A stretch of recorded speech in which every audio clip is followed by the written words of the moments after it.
does Vashiro doing well give you guys hope for your careers going forward? Do you have a favorite between Sinner and Alcaraz? If so, why? Two questions. Sorry there. The Val thing is, I don't know if I see the Val thing the way that everyone else sees it. Like, and I don't know him very well, and I didn't know him.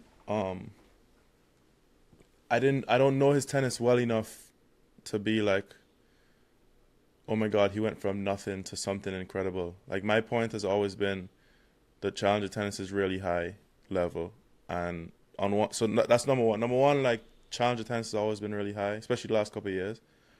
And point two is maybe he was a little bit better than a challenger player before, but he was a little bit injured and whatever. I don't know his full story, and I haven't gone through all of his results to know that. But from the conversations we were having early in the year, it seemed like he was telling me already how quickly he was getting back up the ranking after being injured and those kind of things. So I feel like maybe his ranking wasn't a real reflection on how good at tennis that he was. But for me, it's more of a show to everyone else that, like I said in the last podcast, maybe Val, what he did, maybe everyone can't do that. Obviously, what he did was incredible, but it just shows how good and entertaining tennis is lower down the rankings. And yeah, that's the whole point of the podcast, really, to why we started this in the first place. And that's kind of the message that I wanted to push from the beginning. It's like, if there are challenges in your area, if there are futures in your area, go check it out. Like go look and go watch tennis, because you don't know who around you is going to be the next big thing. He could have been playing in your city this year. Like, he played a bunch of challenges this year, and you didn't go and watch a challenger because you thought that it was, you know the reputation of challenges. Maybe our fan base, our audience has been like locked into our podcast for a while now, and you guys know how we feel about it, and probably you feel a similar way, but there are lots of people who don't feel that way. So that's what I try to encourage people. And that's kind of what I think about with the Vashiro thing. Do you have a favorite between Sinner and Alcaraz? I think Alcaraz. Sinner's like, bro, he makes it look too easy. I don't know. Yeah.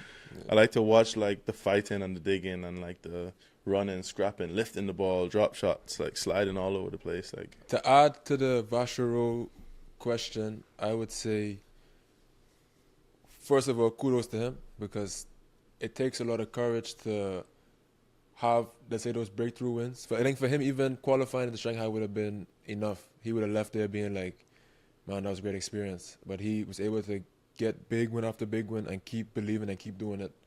And when he actually was faced with the most pressure, which would have been in the final against his cousin, he still pulled through. So that's, for me, that's powerful. But then what hope it does bring is it's just a reminder of how quickly things can change in tennis. Because in a fortnight, the man went from 204 to 40.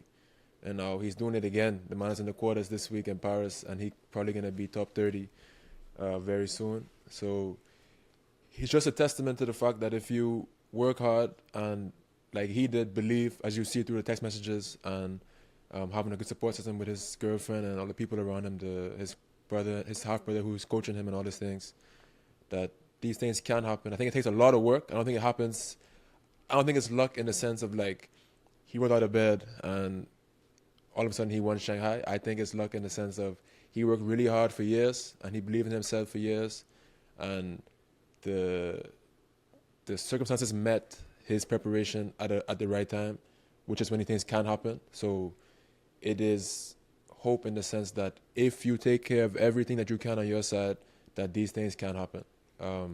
So it's hope, but it's also a reminder that put in the fucking work. Because we were talking in an episode about how much time he puts into the gym, into the fitness.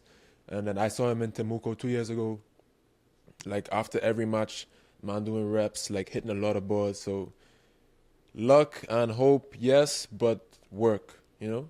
That's the people don't see. Yeah. First of all, they don't know him. They don't know his name, so they're not watching him. Yeah. And then also, you just don't realize just how much time and effort he puts in behind the scenes. And he's not unique. Like, there's a lot of people that are putting in a lot of time doing that. Yeah, and if you go to the challenges, bro, it's so professional. Like when you pull up there, everybody has their little team. Not everybody, but a lot of guys have their little team And if they don't have their team, they're still doing all their routines every day. They put in a full day every day, and um, yeah, like when these things happen, the person deserves it most of the time because the sport is tough. The sport is really tough, and yeah, he has my respect. And at the time when I saw him at Temuco, or I saw him doing well in the challenges all these years, I don't know him well, like Jody said either, but he also wasn't a guy that you would expect to be winning the challenger when he showed up. Like he was a good player, and you knew that he could do damage on any match. He could probably push any guy, but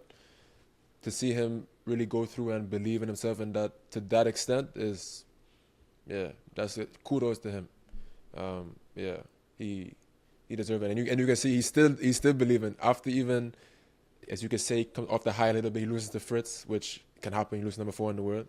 He comes right back and he kills Lehechka, who is a fucking good tennis player, and then he beats Arthur again. Then he beats Nori, who just beat Alcaraz. It's like, nah, I think he's arrived now. Like I don't think like I think he's quite comfortable where he's at right now. But yeah, and for me, favorite player between Sinner and Alcaraz. Yeah, I'm always gonna go with the entertainer. Like outside of the goats, my favorite players have been Monfils and Songa, and not just because they're black, but because it's fun to watch them play tennis. They have some of the highlight shots. They have personality, and I am somebody who will make jokes or laugh or smile on court, so I enjoy to see that. I like when Alcaraz does something funny on the court, and you can see him laugh, or you can see him get a little bit pissed with his box. I like to see a human being on the court. I think Sinner is like that AI robot who is unbelievably good, and you have to respect it, and you're in awe of him. But I don't identify with him as a personality in the same way as I do with Alcaraz. So I gotta go with Carlitos on that.